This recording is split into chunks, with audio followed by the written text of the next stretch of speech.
Bismillahirrahmanirrahim. Assalamualaikum warahmatullahi wabarakatuh.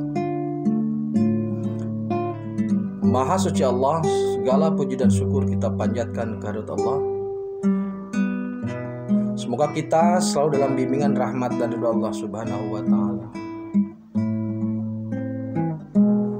Subhanallah walhamdulillah, astagfirullah wallah, Allahu akbar.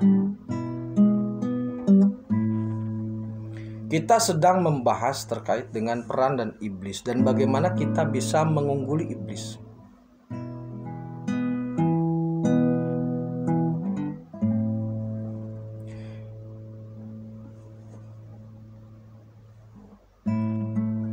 Seluruh manusia itu digoda oleh iblis.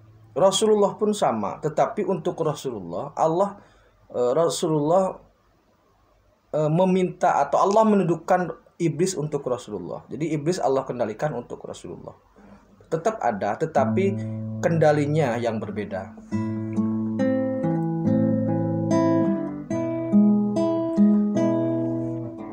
Kemudian begini saudaraku, untuk kita ketahui bersama bahwasanya yang menentukan seseorang manusia itu lulus atau tidak lulus pada saat hisab, aman atau tidak aman, selamat atau tidak selamat, itu yang menentukan atau yang mengkonfirmasi adalah iblis.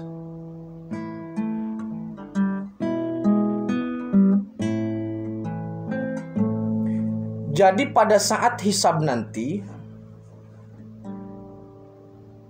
Allah akan bertanya kepada iblis, apakah orang ini selamat atau tidak. Maka nanti iblis akan mengkonfirmasi, iya, orang ini memang tidak bisa digoda atau sulit untuk digoda dan sebagainya. Jadi malaikat memberikan catatan, iblis yang mengkonfirmasi. Itu keadilan Allah di situ untuk sebagai balancing. Seperti halnya dewan penguji di kampus ya, ada promotor atau ada dosen pembimbing, ada juga dosen penguji yang mengatakan seorang mahasiswa lolos menjadi S1 atau S2 atau S3, itu adalah dewan pengujinya. Promotor maupun dosen pembimbing itu tidak bisa. Yang bisa menyatakan lulus hanya dewan penguji, yang mengkonfirmasi dewan penguji.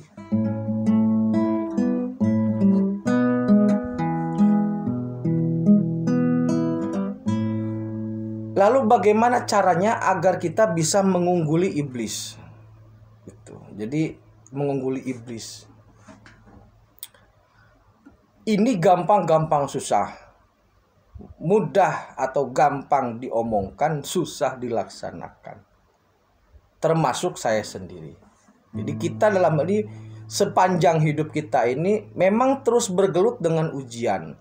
Karena kalau kita tidak diuji, tidak mungkin naik kelas gitu. Jadi ujian itu datang silih berganti. Kalau lulus, pengujinya ganti level lebih tinggi. Jadi kalau gini saudaraku, seumpama kita berada di posisi 2, maka iblis pengujinya itu posisi 3. Kita lulus, naik ke kelas 3, iblis pengujinya dari kelas 4. Jadi selevel lebih tinggi gitu. Makanya iblis tidak diberikan akal. Kalau iblis diberikan akal, habis manusia semua. Nah, bagaimana cara mengungguli iblis? Kalau kita berpikir bisa mengungguli iblis dengan syariat, dengan physically maksudnya, itu sangat sulit. Karena apa? Sekali lagi, karena unsur kita itu unsur tanah. Logikanya tanah dengan inti api pasti kalah. Bata saja gosong. Maka salah satu caranya untuk bisa mengungguli iblis adalah dengan penguatan ruh. Kenapa dengan penguatan ruh? Karena ruh memiliki kecepatan di atas kecepatan iblis. Iblis itu kecepatannya di bawah kecepatan cahaya. Kecepatan makhluk itu makhluk ya, itu kecepatannya kalau di meta dan spirit itu jin, siluman, jin, setan, iblis, malaikat. Kemudian ruh. Kemudian ke atasnya lagi Gusti yang Maha Suci. Nah, untuk bisa mengalahkan iblis itu menggunakan kecepatan ruh atau kecepatan cahaya atau di atas kecepatan cahaya. Kenapa demikian? Karena hanya dengan kecepatan itulah kita bisa mengungguli iblis untuk menuju kepada Allah. Kalau hanya mengandalkan ritual physically berat. Nah, bagaimana cara untuk memperkuat ruh? Salah satu cara terbaiknya adalah dengan zikir daiman. Itu beratnya. Karena kecepatan iblis itu hitungannya per milidetik atau 0 per sekian per detik lah. 1 per 1000 detik gitu ya. Cepat sekali lah iblis itu. Pokoknya di bawah kecepatan cahaya. Karena yang kecepatan cahaya itu malaikat.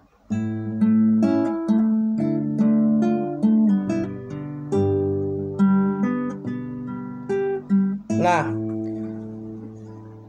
salah satu cara terbaiknya adalah dengan dzikir daiman. Dzikir daiman itu dzikir sepanjang waktu.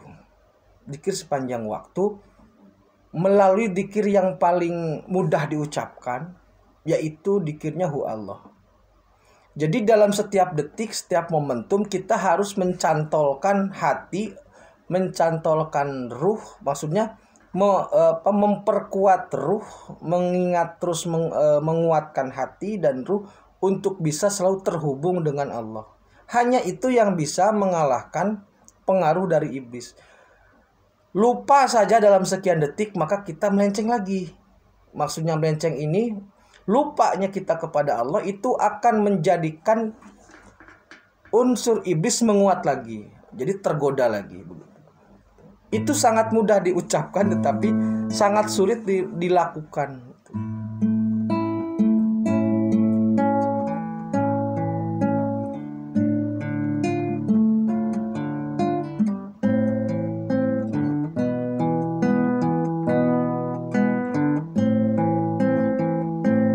Nah, kemudian begini saudaraku. Kita sebagai umat muslim jangan GR. Maksudnya gini. Jangan GR bahwa kita selalu digoda oleh iblis. Tidak semua orang digoda oleh iblis. Ada kapasitasnya masing-masing. Kalau anak SMP tidak diuji oleh dosen, oleh guru SMP. Anak SMA diuji oleh guru SMA. Anak kampus baru diuji oleh dosen. Nah, maksudnya begini. Kelas iblis itu kelasnya adalah melupakan manusia kepada Allah. Jadi kalau selama ini kita lupa kepada Allah, itu bukan kerjaan iblis. Karena tidak digoda pun sudah lupa. Itu loh. Jadi seimbang. Kelas batu cincin, batu akik ya godaannya jin gitu loh. Jadi kelas pencari dunia melupakan Allah, itu godaannya level setan. Nah, kalau sudah di atasnya itu takabur dan sebagainya, itu sudah level iblis. Jadi tidak semua manusia selalu digoda iblis karena levelnya beda. Logikanya begini, kalau oleh jin saja sudah kalah, kalau oleh setan aja sudah menyerah, iblis tidak akan turun. Iblis tidak akan turun. Kalau oleh umpamanya kopral sudah selesai, letnan nggak bakal turun, apalagi jenderalnya. Itu logikanya begitu. Dan realnya juga begitu.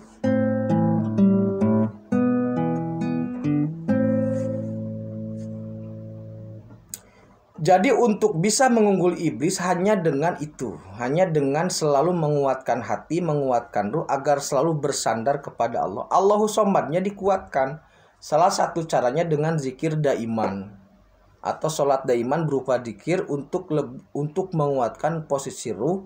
Dzikirnya yang kami sarankan tim Raja Wali adalah dzikir hu Allah. Nah, Kalau kita sudah bisa mengungguli iblis, maka kelasnya itu adalah kelas berlian. Karena iblis memang pengendali berlian. Jadi bertarung dengan iblis jangan membayangkan bertarung dengan ilmu kesaktian. Tidak ada, nggak bakal kuat. Karena manusia itu kesaktiannya, terutama yang ada di Indonesia, yang ada di Nusantara ini, di Jawa ini khususnya, kesaktiannya itu kebanyakan, hampir 90% lebih bahkan, itu dari selatan. Bagaimana mungkin ilmu selatan bisa mengungguli iblis? Nonsen, omong kosong. Karena apa? Posisi selatan di bawah iblis. Posisi selatan jin, sedangkan ini iblis, nggak bisa mengungguli iblis. Jadi dengan kemampuan sesakti apapun bahasanya, tidak mungkin bisa mengungguli iblis. Bagaimana cara bisa mengungguli iblis? Hanya dengan naik ke dimensi teologis, memperkuat ruh dengan sholat atau dzikir daiman, sehingga cantolan kita langsung kepada Allah. Allahu sombannya kuat, maka disitulah kita bisa terus-terusan bertarung dan menang melawan iblis. Menangnya itu bukan berarti menang kesaktian terus dapat apa, bukan. Iblis ini kan selalu menutupi hati ya, menutupi hati dari cahaya Allah. Kita ingat terbuka, ditutupi lagi terbuka. Itu akan terus seperti itu sepanjang hayat. Semakin kita kuat, semakin kuat iblis yang menggoda. Semakin kita naik kelas, semakin naik kelas juga iblis yang menggoda. Jadi kesimpulan saudaraku bahwasanya yang pertama, iblis itu sejak awal memang bejat. Dan memang begitulah karakternya, dan memang begitulah Allah siapkan untuk menjadi dewan penguji bagi manusia. Jangan berpikir iblis itu dulu baik. Tidak, memang begitu. Patuh dalam kebejatannya. Itu. Kemudian iblis itu dipersiapkan untuk menggoda sebagai kompetitor ketika manusia ingin menuju kepada Allah. Jadi merintangilah bahasanya. Iblis itu paling takut atau kalah lah bahasanya, lemah ketika posisi hati kita sedang ikhlas. Itu salah satu caranya. Dan untuk bisa ikhlas itu memang Allahus Somad. Itu saudaraku ya. Jadi sekali lagi bahwasanya iblis itu tidak harus kita perangi karena pasti kalah percuma. Tapi kita ungguli dengan fokus kepada Allah gitu. Dengan jangan sampai hati kita, tauhid kita itu belok, itu saja. Jadi iblis kalah dengan sendirinya. Karena kalau kita langsung berhadapan head to head dengan iblis, peluang menangnya sedikit. Gitu loh. Karena iblis memang ada diciptakan untuk hal itu. Jadi kita lebih baik fokus menyelesaikan ujian ini. Tidak perlu menyalahkan eksistensi iblis. Kita fokus Allahus Somad, kita fokus kepada Allah. Mari kita berusaha sedetik pun jangan lepas dari dzikirhu Allah atau dzikir yang lain lah, dzikir yang mengingat Allah dalam setiap aktivitas supaya untuk mengantisipasi potensi pengaruh-pengaruh dari iblis yang selalu menghembuskan atau menutupi cahaya ilahi itu. Nah, tetapi memang tidak semua manusia sekali lagi digoda oleh iblis sesuai dengan kapasitas dan kelasnya.